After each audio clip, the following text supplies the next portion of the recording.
after missing the last game with the injury, did you kind of anticipate coming into today and having 37 minutes of game time? Yeah. I just knew I couldn't let us down by any means necessary. I knew I was gonna play. I tweaked it in the first 4 minutes, but we had to get it in. By any means necessary, I was gonna win. What was the process like over the last week to get ready for, this game and be ready to play physically? It was stressful. Morning treatment, morning, night, middle of the day, like just all day. And day before the game, and James was like, "I ain't gonna do it to you. Like you barely moving, you limping. I won't put you in harm's way."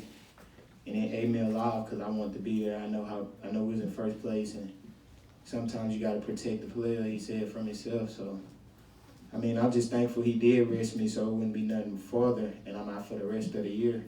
So it was just constant treatment. Was it harder than watching that game against Temple, even though that you couldn't play? Yeah, I ain't gonna lie, I turned off the TV. I just wanted to get on my phone, SMU won. Like, I didn't want to stress myself out. So I'm just looking at the score on Google. I seen we was up 28-22 at halftime. I'm like, okay, it's low scoring, but we winning.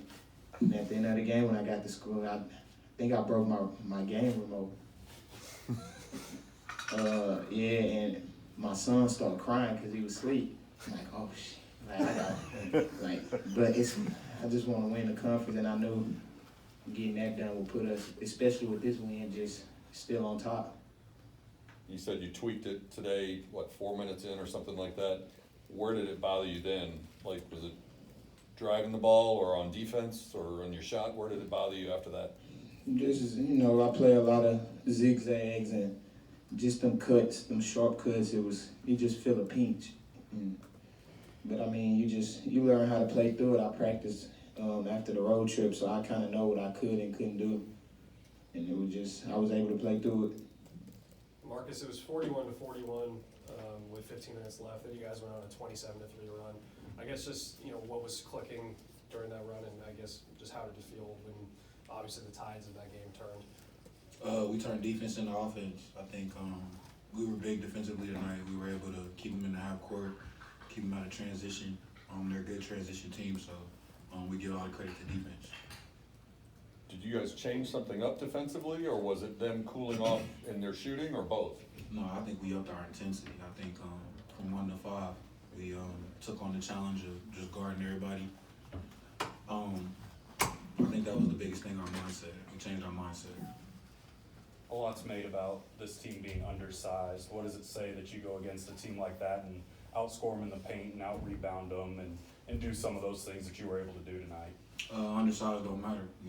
At the end of the day, we all out there playing basketball, and it's really who got the biggest heart. You know what I'm saying? So, 1 through 5, we got the biggest heart. So we go out there and we play every night, hard, as hard as we can. Franklin, obviously they have they're a really tall team. I guess when did you know that you were going to be such a big part of tonight's game? Playing 20 minutes. I didn't think about it. I just be prepared, get ready to play whenever my name has been called. Mm-hmm. Yeah. So did you kind of feel, early on that okay, my name's been called and this is going to be a game where I'm feeling pretty good and playing well? Yeah, I felt that from the start. Mm-hmm. And even what they said during their huddle, they said something, and it just kind of for me, I felt like it was so disrespectful to us and the entire SMU community, and then I was like, we ought to go out here and make this happen and let them know that they can't just come in here and just disrespect us and say whatever they want to say. So I feel like that kind of boosts my momentum. What was said? It's kind of like paraphrase. It was kind of like the F word, SMU stuff, and we all heard it, and it was like, whoa. So it was just I was mad too when they said that. So. For Marcus or Franklin, were you guys surprised at what Kendric did today, coming off of his injury? No. We always know he's he super aggressive. Super aggressive. We feed off that. We play off his aggression, and when he's hitting, you know, we're tough to beat. So, you know, we just following his lead and just helping him along the way, helping him lead along the way. Kendric, how important do you think Franklin was tonight? I mean, obviously bringing just a big body presence into the interior against a really tall team. I think his presence was everything. He came in with energy, and with the energy followed the dunks. He banged with Durant well. I think he's gonna be like a projected top 10 pick. So all you can ask to do is limit to him, and I think he made it tough on him, frustrated him. And on the other end, he gave him all he can handle too. He made him guard him. If he lost him, he went behind his head, got dunks. You know, he went for block shots. Frank was there to dunk it. So, I mean, he outplayed him tonight. Simple as that. He outplayed him, and it showed.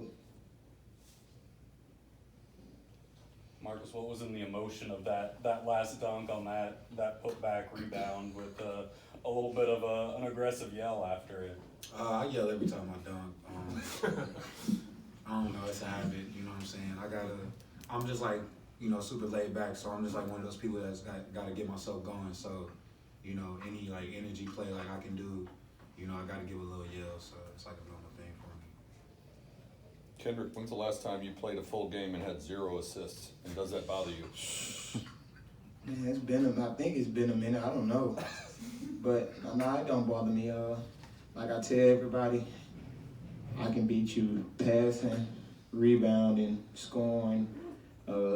I have 6 points, and my presence on the floor sometimes it is what it is. Teams will deny me and don't even be in help, you know, for the drive. So, you know, it's kind of like Steph Curry, like his presence on the floor, even if he ain't shooting the ball good, it's just that. Like, and teams I seen one game, I think it was playing Wichita. My man was the help man on the drive, but he didn't even know what was going on because I think we got one today on a slip dunk with Frank in the second half. My man was the help man, but he's, you know, trying to get the ball out of my hand. So, I mean, the assists don't really matter, just being out there and making winning plays. Kendric, what would an AAC Player of the Year mean to you? It mean everything. I felt like last year, if we played enough games, I would have got it. We was cut short, but I think if I played enough games last year, we would have got it. I would have got it, but I didn't, and I'm here. So if I get it, then I'll be blessed. If I don't, oh well.